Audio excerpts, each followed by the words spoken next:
Aloha and welcome to another episode of the Ohana Packers Edition podcast, the podcast where two dudes from halfway across the world talk everything green and gold. I'm Mike, and that's Iowa Joe.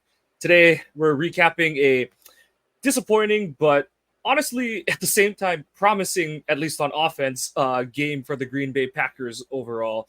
Joe, that wasn't the same kind of nut punch as some of the other losses on this season have been for me. How about for you? It was, but it wasn't. I'm kind of like 50-50 on it because, yeah, we saw promising, but we also still saw some of the mistakes that we need to be getting away from. Maybe a little bit better decision making. I'm talking specifically the offense. We'll go into the whole defense thing here, whatever. But offensive wise, Jordan really looked like he stepped up and was doing some good things, but still struggled with others. I didn't listen to the LaFleur presser too much. I listened to some of it, but I guess he kind of called out Aaron Jones on his mistake. It's like, settle down there, Matt. I understand he made one goof, but this guy's been the essential part of your offense. I wouldn't throw him under the bus or anything like that. But other than that, Watson, I know that's been a big thing on Twitter right now, but I mean, we got to kind of calm down on him. As we've said for the longest time, it's the whole 3-year rule. 1 year you're getting in, you're trying to get used to things. Year 2, you're going to kind of slump because you're up to speed, but now you got to get into a routine, and then year 3 should be your jump into being a star type player. So, but defense, I know we're going to talk a little bit about it, but I kind of want to get my soapbox up and put this out there. If you're comparing this goes for any personnel or any coach or anything like that, anybody comparing Joe Barry to Adolf Hitler, you need to stay the fuck off of social media. That shit's getting ridiculous. It's not even close to being right. You're just being stupid. I called somebody out on it today. I've seen it a couple different times now over the last few weeks. It's not funny. It really isn't. And if all you're doing is trying to get people to get pissed off and uproar and go viral over this shit, it's not worth it because you're comparing two apples and oranges. One's running a bad defense. The other was a genocidal maniac. So you need to fucking knock it off. Just grow up already. It's not something to be comparing to. So I'm going to take out, move the soapbox now, and we can get back into it. But I'm getting sick and tired of seeing that stuff. Just really in terms of anything, like comparing him to a terrorist or anything like that in any regard, you can just say he sucks at his job, and like that's the thing in itself. The joke out of it all is that he has an NFL defensive coordinator job. But yeah, I don't need to rehash what you and others have said. It's just stupid at this point, and it's just dirty. So, but we don't condone it. We don't support that at all. But getting back to the Packers themselves, let's talk about the stuff that has us at least a little bit tickled today. But I thought it was a good. I thought I would probably give Jordan a B+, maybe fringe A- if I had to grade his game today. I thought overall his process was pretty good. LaFleur kind of did talk about his first interception more than his second one. The second one, Andy Herman actually posted the all 22, and I would love to live in that universe where I get my hands on the slightly unscrupulously acquired versions of all 22 the day the game happens. But Herman posted already, and there's like nowhere he can go. You got one play, and Pittsburgh did the smart thing. They picket line the goal line, and the only other play was really to like just throw a jump ball at the back, basically at the goalpost stand for Musgrave, and I guess you could say that might have been the play, but otherwise it was a lot like the situation that the Cowboys were in at the end of their Eagles game last week, where you're either throwing it into a defender or you throwing it short and like just hoping on hope that someone can run it into the end zone. So right, that's the yeah. only thing that I saw too. There was no real place to go. The only hope is like you said, is maybe throw it short and hope the blockers can get over there to stop that rush that's going to come in to, swarm on him. But there was nowhere to go with it. Yeah. I think he probably would have had a better shot just to bootleg out and try to get it Yeah. himself. Yeah. So no. The first one, I will agree, that was probably mainly on him. Now, and LaFleur did kind of say, like, I wish he had maybe looked somewhere else, kind of thing. I get it, like, but the part that I do grade Love hard on that one is, it's only second down. Like, you have another down after that, and so I get the part I'm okay with it is you're throwing into the end zone, but at the same time, it's not a great read, and you're a little late on the throw.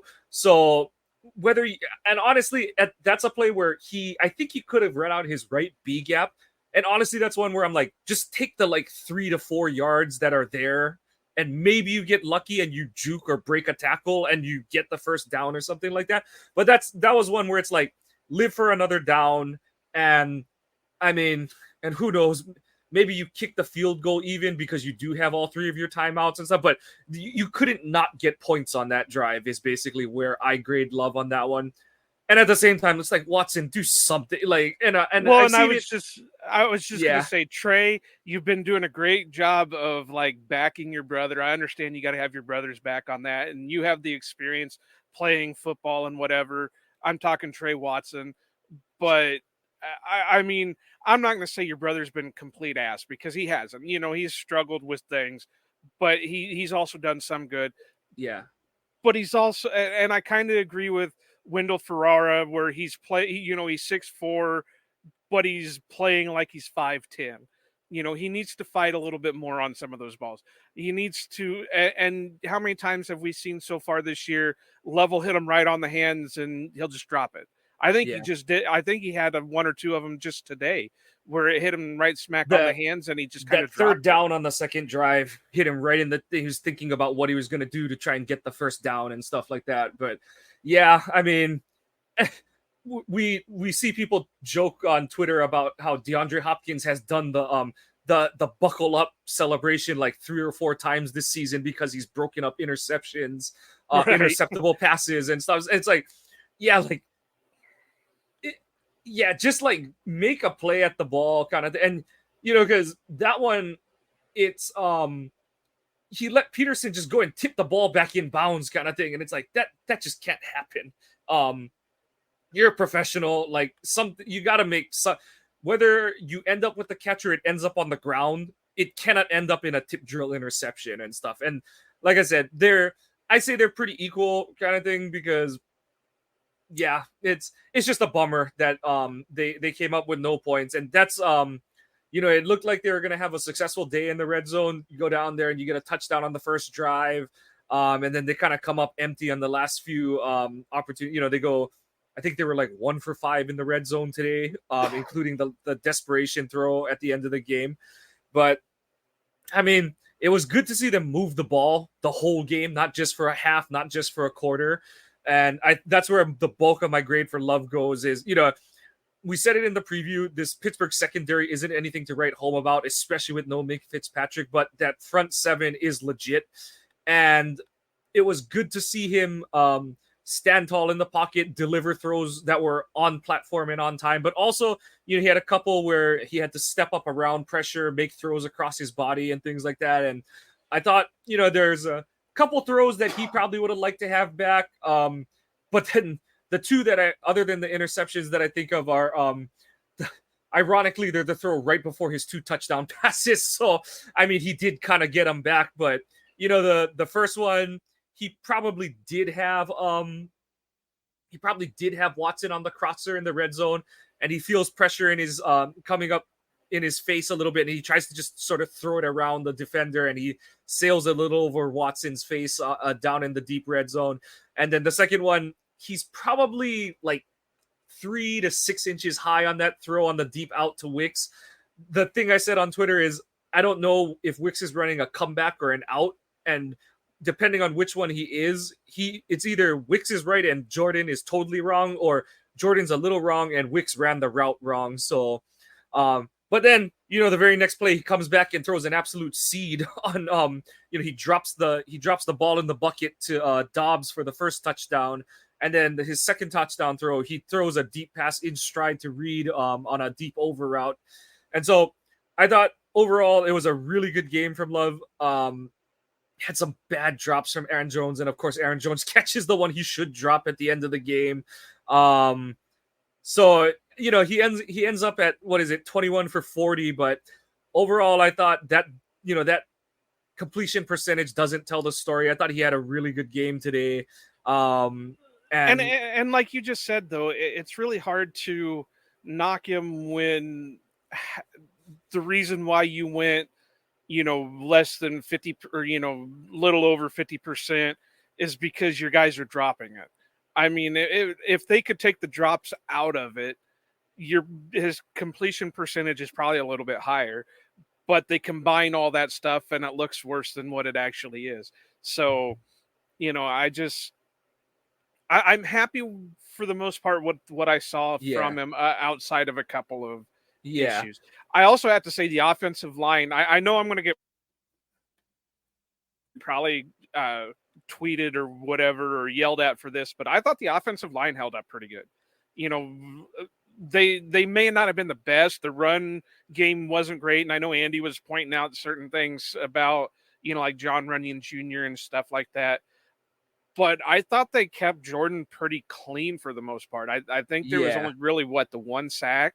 Now, obviously, he had to get rid of a couple of them because he got pressured. But other than that, I mean, he looked like, honestly, and I don't want to make it sound like I'm comparing the two, but he looked like Rodgers back there with how much time he was having to throw the ball on a lot of those plays.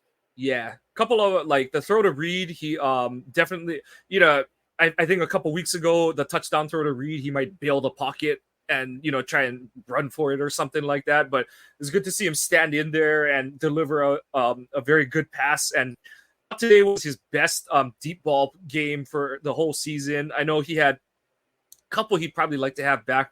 The one to Dobbs, he probably wants to get that one outside a little bit, but I think Dobbs partially lost that one in the sun too. But I mean, he threw a couple really good deep shots to Musgrave. He and Luke finally connected on a couple of those. That was really great to see.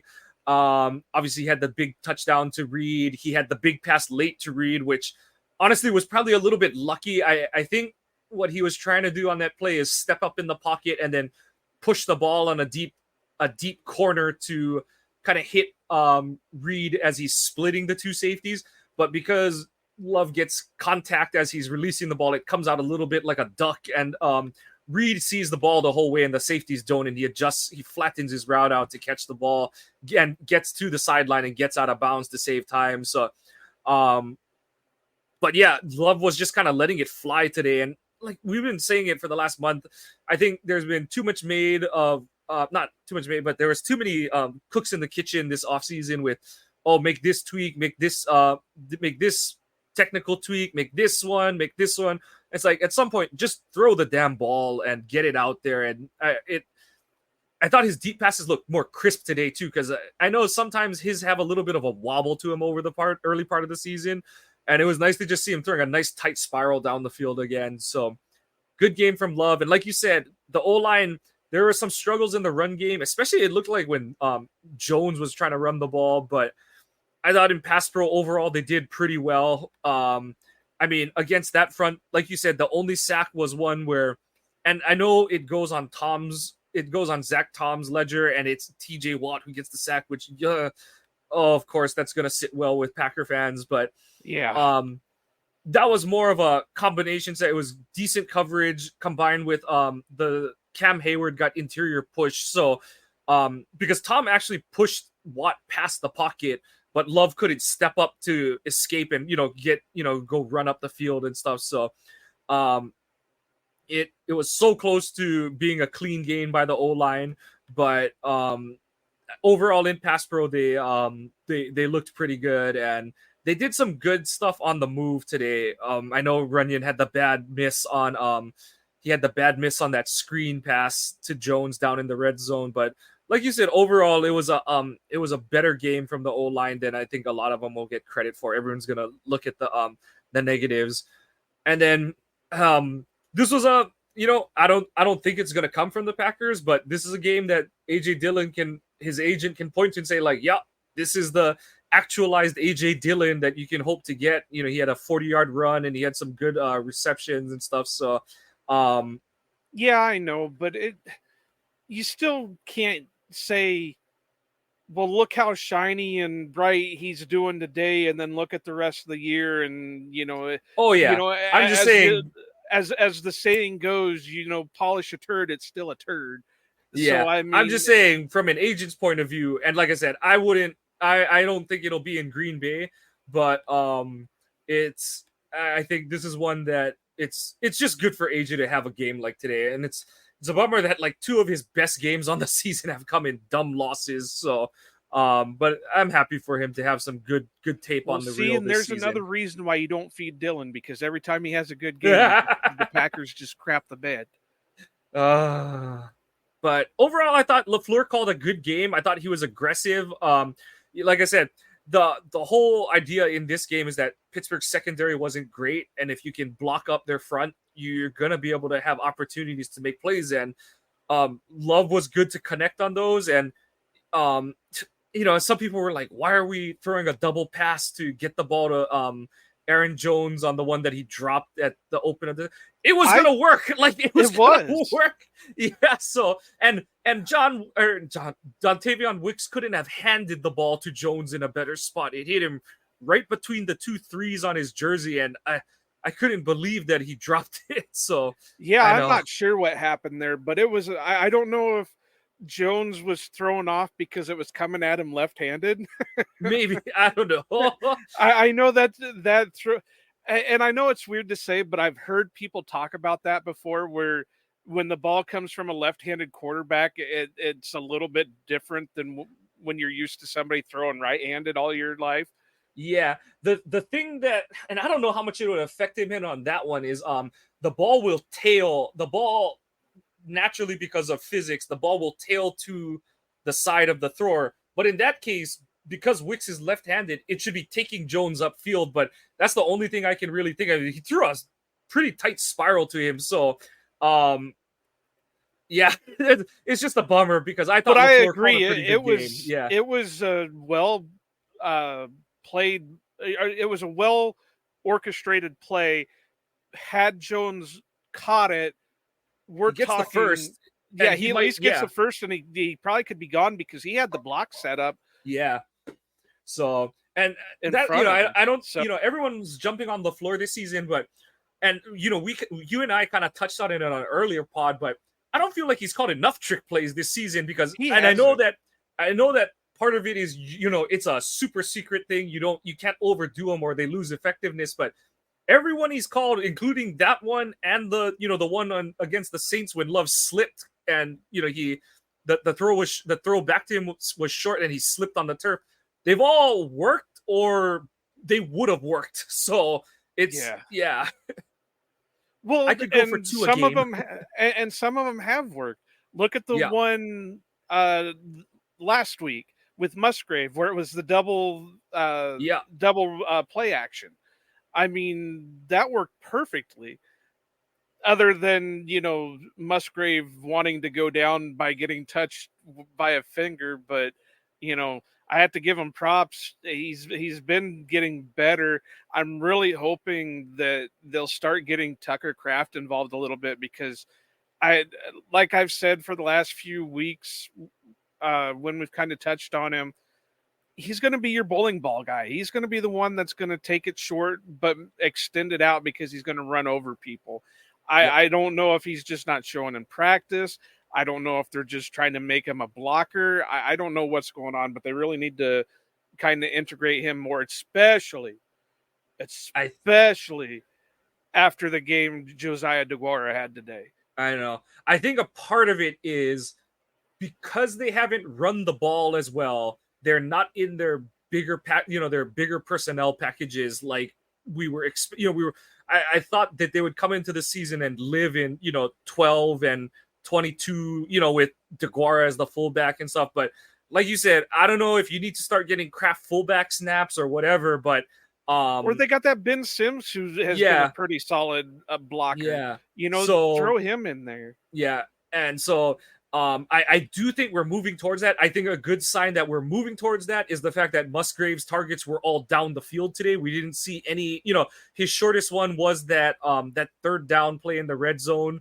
And I know some people are like, oh, like he forced it in there. I don't think Elandon Roberts was supposed to be there. I'm pretty sure if you ask the Steelers about that play 12 times out of 10, Roberts is supposed to be dropping under Dobbs's route. And I don't have the illegal all 22, so I can't say this for sure, but I'm pretty sure we're law abiding, damn it. I'm poor and I don't have connections. But I'm pretty sure Roberts is supposed to drop to the hook. So and that's why Dobbs looks so open, is because Roberts isn't where he's expected or supposed to be, and instead he's there to bangle the ball out of Musgrave at the sticks. So but overall, just good to see that Musgrave is being used the quote-unquote right way, as a downfield threat where it's not as big of a deal that he trips over his own feet as long as he's catching the ball. But yeah, I think, and I agree with you, it's time to see more of Kraft. We did see, he caught a slant today, and I think that they are, slowly going to move him to more, I don't want to say prominent role, but especially as Jones is healthier and Dillon is running better, I think you're going to see both of them get utilized more in the passing game because they'll be on the field for run plays more. So that's definitely one to stick a pin in. But it was good to see Kraft get something of a bone thrown his way today. But from the side of the ball that we are tickled by to the side of the ball that we got exactly what we expected. Honestly, probably worse. Well, it's definitely, Jair's got to get out there somehow, or they've got to bring somebody in that can. I mean, Carrington was all right, and I have to say the secondary looked okay for the most part. The run defense was atrocious, like we've said for the longest time, and I was worried about that when we did our preview of the game, that if they just do nothing but feed Najee and Warren, they're just gonna friggin' feast. And I was trying to look it up real quick just to see what the totals were. Warren had 101, Najee had 82 rushing yards. So Najee was went over with 5.1 yards per carry. Yeah. So I mean, even Kenny Pickett went 4 for 16. Yeah. So that was killer. And like I said, outside of a few things, the secondary held up a little bit. I mean, they only allowed 126 passing yards without any touchdowns. So, I mean, they held up, but there was no run support from them either. Once they got outside of the front seven, they were feasting. Yeah. And I don't know if that's, a safety thing. I don't know if that's a cornerback thing. Carrington, other than being a pretty solid pass defender, isn't much for physicality in a way. So, he's got a little bit of Jair to him where they, you can put him in a corner or, on a side of the field and say, here, this is yours. But then when it comes to tackling, it's a little of a mixed bag. And I know he's a good story and I know he was all right, but I just don't think Corey Ballantyne is the answer for that other. So I wonder if that Rochelle just hasn't picked up enough of the playbook to get in there to do anything. But, and then the safety play. I don't know. Did Anthony Johnson Jr. get any play time today? I don't think so. I'll never be able to understand why that decision was made. Ford might be back another season, but Owens probably isn't. And even if he is, you don't want him starting. So using snaps on him is just a waste of time. Like I said, right now on the active roster, there's only two guys you want getting safety snaps. That's Ford and Johnson for different reasons. Ford out of necessity, and Johnson because you need to figure out, how many safeties you got to pick next year. So I thought it was a pointless waste, and and like I have it in the notes here. The quarterback situation is nothing but an excuse for Barry in the post game comments as to why he played so light in the box, so soft in coverage, because we had young guys, and Deontay Johnson and George Pickens are explosive, passing game threats, and we did see a little bit of that. But yeah, in the 3 games that he's played in, he's seen a total of 66 snaps, which is only 35% of the time. Yep. And like you said, and you've been on it all year that a lot of the guys that they have in the safety room right now are just special teams guys. They're and backups, guys that you might rotate in when your starters need a breath or two, but you got to get them out there, get them playing, let them do something. Because Jonathan Owens, feel good story, Simone Biles' husband, blah blah blah, whatever, is just not there. And Rudy Ford is, just a guy. And Dallin Levitt, I don't ever want to see him playing safety snaps. And do we even know if Zane Anderson is a real person or not? So they got to do something. Get Anthony Johnson Jr. out there, call up Benny Sapp, do whatever you got to do. Just did they even use practice squad call-ups again this week? No, they didn't. The only thing they did was they signed Gaines to the active roster. So no elevation this week. Which was like I know what you're getting at. It's kind of funky when you're short corners and stuff. So, and then I think Rochelle is fine, but he did come up lame a little bit on one of the punt coverage units. So, but they really only used him as special teams. I didn't see him really out there as a. So, I mean, they mainly relied on Carrington, Nixon, and Ballantyne. Yep. So I just they got. I don't try to understand what Barry is doing anymore. I just know that it's probably not the right thing at this point in time. So I just don't even bother to ask the question of why. I just know that it'll just make me frustrated or upset. So I mean, and the run defense. I mean, you have it right here in your notes that you refuse to play bigger personnel versus a Pitt team that wanted to run the ball. That's the thing right there. You have a big-ass guy on the practice squad in Jonathan Ford. The only thing that they're going to be able to do is run on you. Throw their asses out there. Make it 3 down linemen. Throw 4 down linemen out there. Run a 4-3 on them. Confuse the hell out of them. Don't just, we're going to let them have their yards. Look what happened.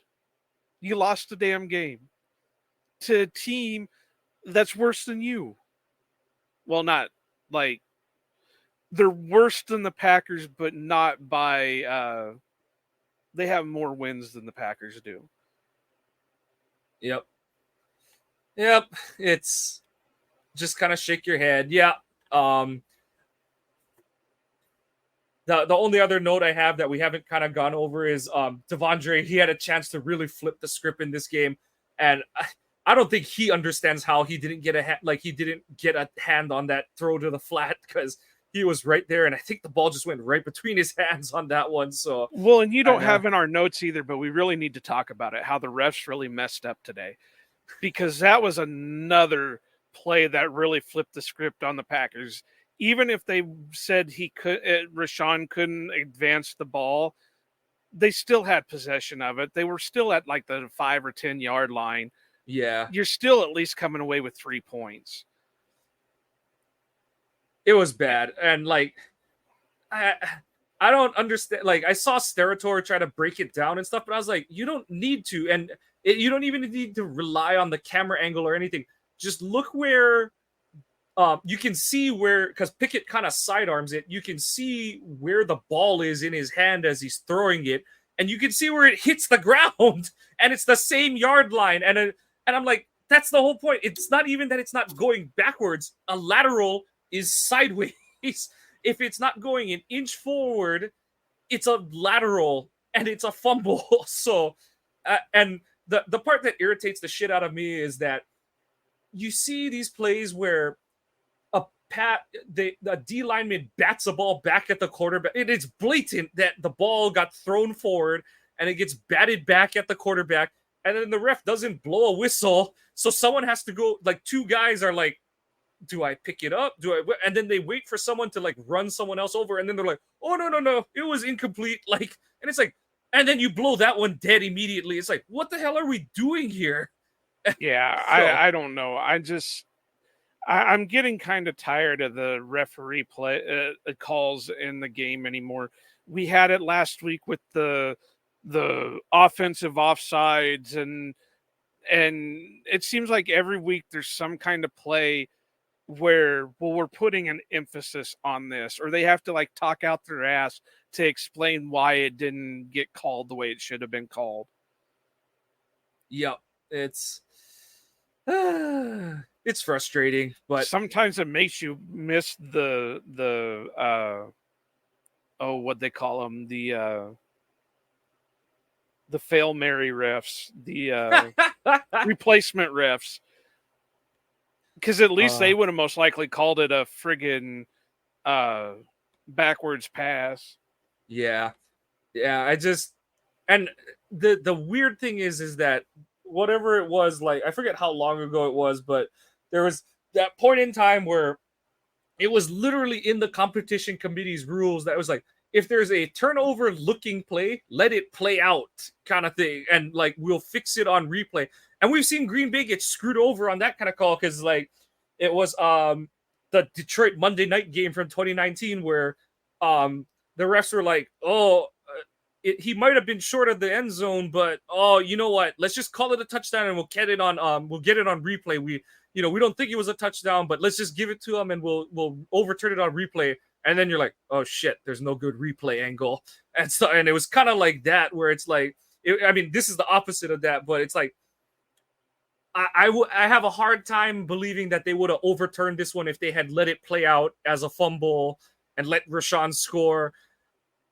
And yeah, but I also don't think that, and that's the thing too, is like everyone's like, okay, like you didn't overturn it. Why the hell did you call it? It's a call stands. If you say that it's like yeah, forward and backwards passes, that one to me, I was like, it either has to be confirmed or it's overturned. I don't understand how it stands, because it's like, you have all these different camera angles that like we're the NFL and we have $1 billion industry, and we don't want to do certain things with the ball and certain things with camera angles because we have all these other ones. And it's like, you geniuses can't put together, you have yard markers, and like I said, Pickett literally threw the ball on 1 yard marker, like hash, and the ball hit the ground next to another one, and they're the same one. And that's the definition of a lateral, and that's a fumble. So yeah, it's a load of crock. And yeah, when he's like, oh, it stands is called, I was like, so you cowards didn't want to do anything, and why are you here? Like, seriously. Right. And they try to tell us to listen to the words that are coming out of the ref's mouths when it comes to, because if it's confirmed, then it means they saw it plain as day on the replay that's how it happened. If it's overturned, that means they saw it plain as day on the replay that's how it happened. But if it's called, it like you said, called as stands as called, that means they didn't see anything to overturn it or confirm it. And then for them to say, call as stands as called, means they didn't have definite proof. Well, that's bullshit. That's bullshit. Yeah. I wish they, I think I kind of, that's why I kind of like the XFL rules in a way, because the office is watching every play. If there's a question, the New York can say, all right, we're taking a look at this. Yeah. Maybe that's something the NFL needs to start. Well, not if Gene Steratore is in charge of it, because he's been pulling shit out of his ass just to make excuses on why his refs got it right. But, you know, if the refs can't do it on the field, somebody's got to do it. Well, and then that's another one is that I think is really stupid is that when it's the, and I don't know if but I remember there was a point where New York would help if it was the 2-minute window ones where it was the automatic booth review. But then if it was the standard coaches challenge, it was all on the and I don't, like I said, I don't know if that's changed or what, but I was like, why do you do it differently? Like, what? But yeah, the same thing like Joe Barry's defense. There's only so many things I can yell into the ether about refs and why they make the decisions they do. All I can say is my dad, who's a Steelers fan, he texted me and he's like, I thought that bonehead threw a fumble. Like he just outright said, we got away with one. I thought that idiot threw it backwards. So, yeah. So he did. They just at didn't least call it that way. Yeah. So, but yeah, we've been saying it. Not much to say about the defense because, and I tweeted it, points allowed is no longer a good representation of defensive play because you just played 3 of the worst offenses in the NFL. Well, 3 out of your last 4 games were against the worst offenses of the NFL. The 4th one, the opponent only didn't score more because their quarterback broke something in the middle of the game. and so in the time he was playing, he could do anything while he was sitting on the can and wiping his ass, and he could have gotten it out of our defense. So, yeah. And it only gets worse from here because next week they're going to play a pissed-off Chargers team who just couldn't beat the Lions. Yeah, good luck. Then you got the Lions, and then you got Minnesota, who seems to found, gold out of Chiefs a trash first and then Minnesota. Yeah, right. And so, and Josh Dobbs looked pretty good, even though he doesn't know who the hell he's throwing to. Or God forbid, Barry has to account for a passing game and a running quarterback. Yeah, it's gonna be all kinds of ugly over the next month. And the only thing I can say is that the offense looked, like I said, this was the 7th ranked by DVOA defense in the league. So it was good to see Love show some improvement, show some progress, and things that are, I think a lot of the stuff he did this week, it was repeatable. It wasn't unsustainable play. It's things that he can do on a week-to-week basis. So that was good to see from the offense again. Going from one disappointing unit to a unit that had a disappointing day, the special teams, and I have it in the notes. I don't know how much I'm joking and how much I'm serious. Is Rich Bisaccia a used car salesman? Like,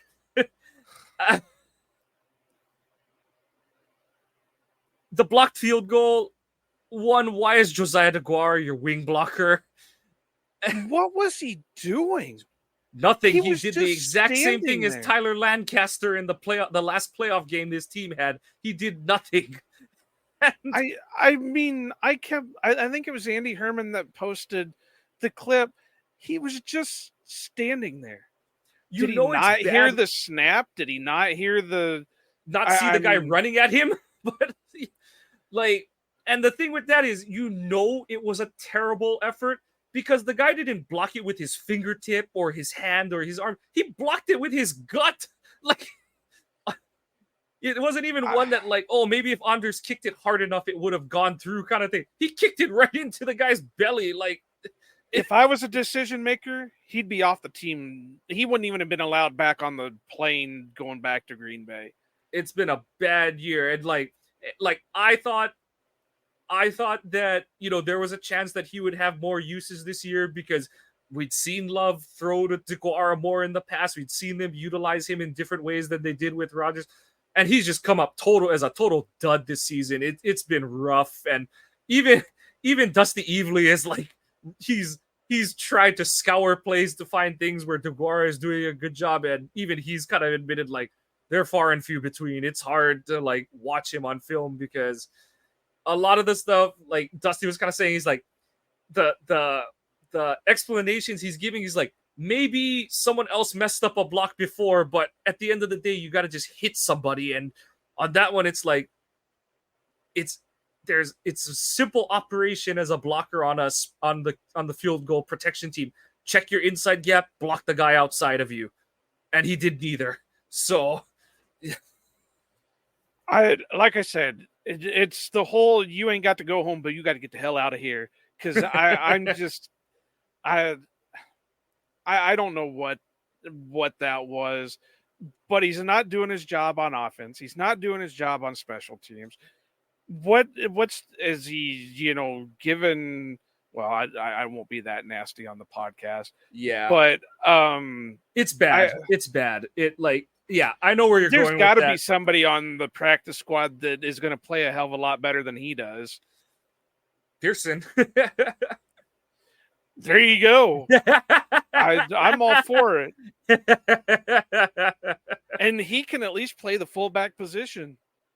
Or like you said, I don't know if it's because they're, I don't want to say I don't know. I'm pretty sure it's because they're rookies and they don't want to overload, especially Kraft in his case where he's coming from a lower level of competition in college.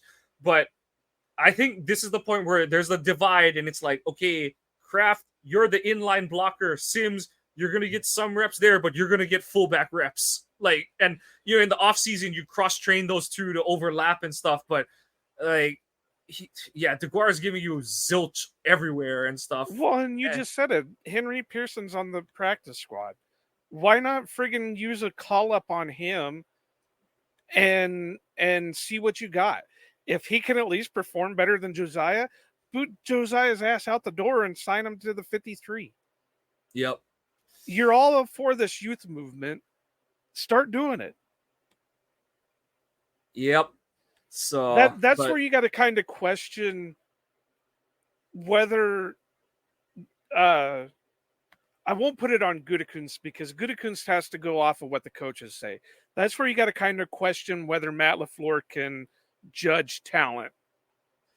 I think DeGuara falls into that bin of, and I kind of just went the other way I was explaining is DeGuara is in the bin of they kept him because you at least in theory have a singular position locked down on your offense and you can slot the rookies Musgrave into the split and you sometimes inline but mostly split out tight end. Kraft is mostly your inline tight end and Sims is inline and who knows, might be getting more fullback snaps. But, that's the thing with rookies is that, and like I did in the article I wrote, it's like you're playing this weird game of catch up where it's like you're trying to run as many plays as you can, but you can only run the plays your guys actually know how to run. And so to kind of skew that offset into your advantage, you kind of say okay, you're going to play this position, you're going to play this position. You want you to learn the whole playbook, but you learn this section of it first, and then you start to fill in the blanks as you go kind of thing. And I think that's a big part of why DeGuara is on the team. I know they're going to say that's why position, though. I know. Like I said, it's in theory. It's in theory. So, well, I'm not a scientist by no means, but usually when there's a spot in the theory that doesn't work, you remove that spot and try to insert something else into it.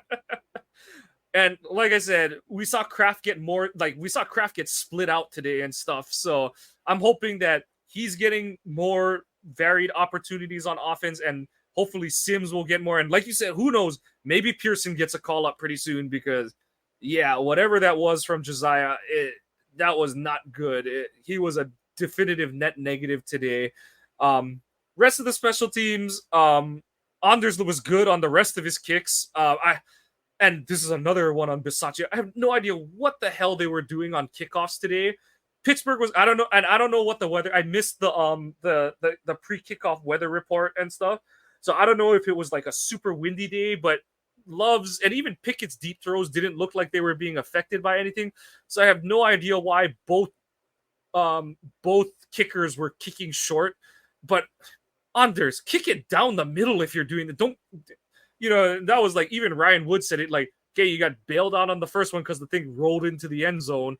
And then the second one, you tried it again and it went the oblong sphere bounced the other way this time. And so I don't know what the hell they were doing Carlson is supposedly has a leg for days, so it's like just bang that thing through the end zone at this point, especially on a day like today in Pittsburgh where, like I said, I don't know if it was, but I didn't think it was a super windy day. It was a nice November day in Pittsburgh.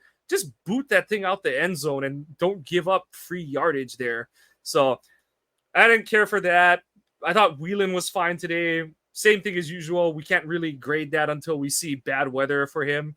Thought the coverage units had some funky moments. I know that one of the returns got called back for penalty, but I thought some of the kickoff, it was a little loose in terms of their lane integrity and stuff. So, like I said, my boy Christian Welch looked pretty good today. Oh, he looked good. No, he had a couple of nice hits in coverage, but there are a couple where if they weren't kicking down the middle, that it looked like they had some loose responsibility, assignment assuredness out of their coverage guys. So I know that they've got a few more, like they've had to either elevate guys who are more special teams players, or they've churned some of those guys. But come on, Rich, like you're supposed to be this whiz kid, not kid, but you're supposed to be a genius special teams coordinator, and your unit has fallen off this season. They were like kind of average last season, and then this season they've been kind of disappointing overall. The only good is that Nixon looks like he's starting to get a better read of who his blockers are. And I thought he was taking it. I thought that one he had. I know.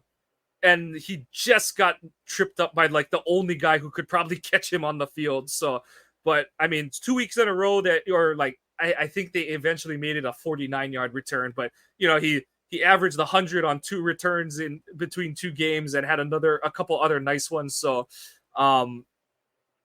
yeah, he's getting close, like you said. I think that we're gonna see him pop one pretty soon to before the season is over.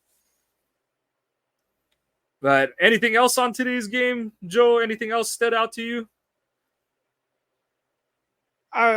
Yeah, Zach Tom, you need to kind of keep your head down a little bit.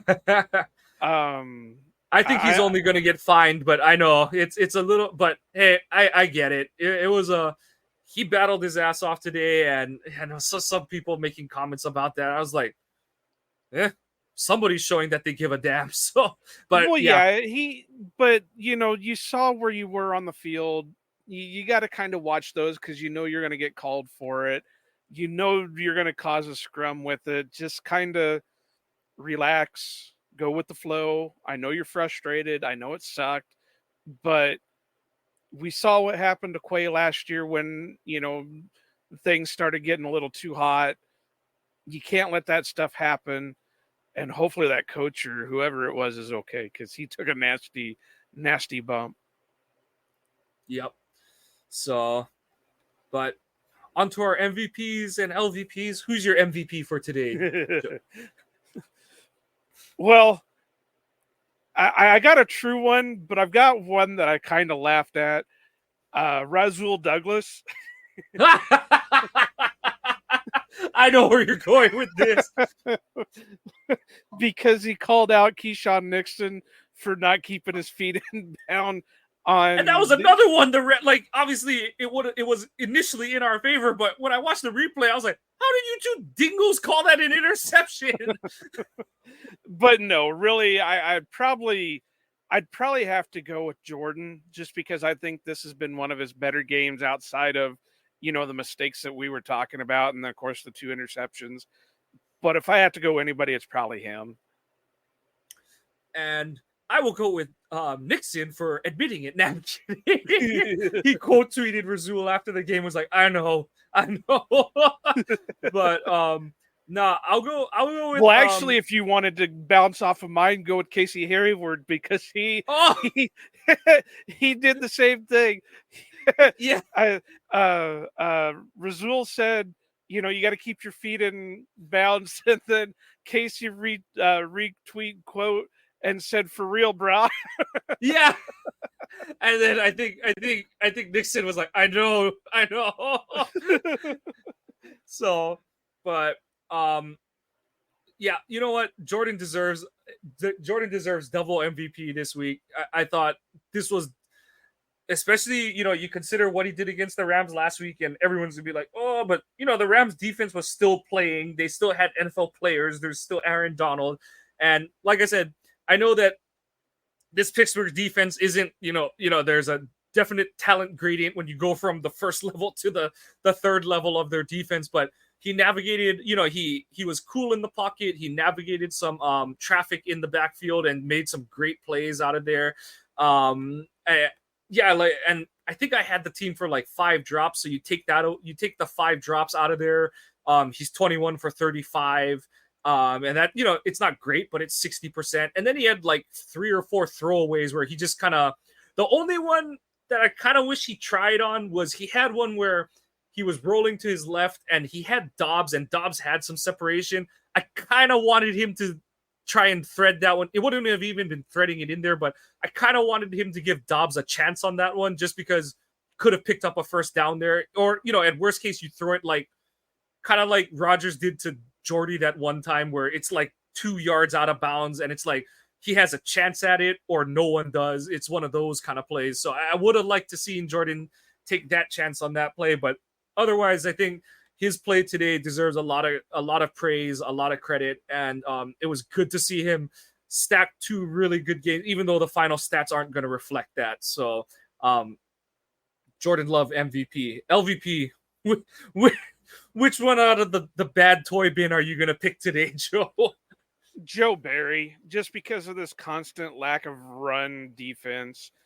I really have to say that this Greg Williams pickup has been pretty solid for the Packers with the secondary, but it doesn't help when your run defense won't do a thing. And now the teams are not just now, they've known it for a while, but teams can know that they're not going to be able to pass very well. So we're just going to run the ball down your throat. I mean, when the Steelers are getting almost 200 yards between 2 running backs, there's an issue. So, and of course, the last couple of weeks they had looked good against the run, and now we go out and get a dud of a game out of them. And I honestly believe if they could have held the run today, they could have shut them out like they did the Rams last week, because they weren't getting. I mean, they had some pop plays from the passing game, but they would have. There'd been no chance for them if they would have been able to stop the run. Yeah, I agree. I agree. I'm gonna go with Aaron Jones. Not solely for the one at the end of it, but you're the best player on offense, and you had 3 terrible plays in the passing game that just let your team down at the worst. He had the drop in the flat on the Love throw. He had the drop on the Wicks throwback screen, and then he caught the one he should have dropped, and then he compounded it by not just ducking out of bounds. And from your best player, I'm not even going to say he is the best player on this offense, you can't have a day like that. You got to be better. So Aaron Jones, hopefully the last time he'll ever be the LVP for this team, because he is a special talent and he is so good. And yeah, I just expect better from him. But Joe, any other final notes on this one for you, or we pretty much touched all the bases on this one? We hit everything. But I do want to say that, people need to have been really receptive of your latest article over on ohanapackers.org. They've been complimenting the hell out of it. Matt on Hey, We Like Your Pod even called it out. So, like I've been telling people, this isn't the only good article you've done. You've put out a lot of them so far, but this is the one that's really took off the top on things. So, just more things to come. That's all. Absolutely. No, thank you. Yeah, definitely more things to come. Little programming note. So we're going to switch up. It won't be the 2 of us on our pregame opponent preview pod for this week. I will be going on with at least Tyler Schoon of the Guilty as Charged podcast to preview the Los Angeles Chargers as they come into Lambeau Field for the Week 11 game. So that'll be releasing on its usual day, Thursday, for our preview pod, but a little bit of a different.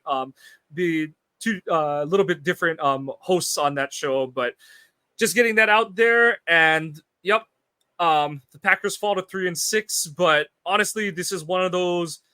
I don't want to even say feel good, but it's one of those, like I said, it tickles your mind a little bit about what could be in a good way on offense. A lot of things to build off of. A lot of things, and the things that went wrong, for the most part, are things we expected to go wrong. So it was good to see Jordan kind of step up his game this week, and sooner or later he's going to get one of. I mean, he has won the Saints game, and sooner or later he's going to get another one under his belt. So I have full confidence in that. But that's going to do it for us for our game recap of the Steelers and Packers game for Week 10. We want to thank you for watching the show. Please give us a follow on Twitter. I am at Kawano Mike. Joe is at Iowa_Joe86.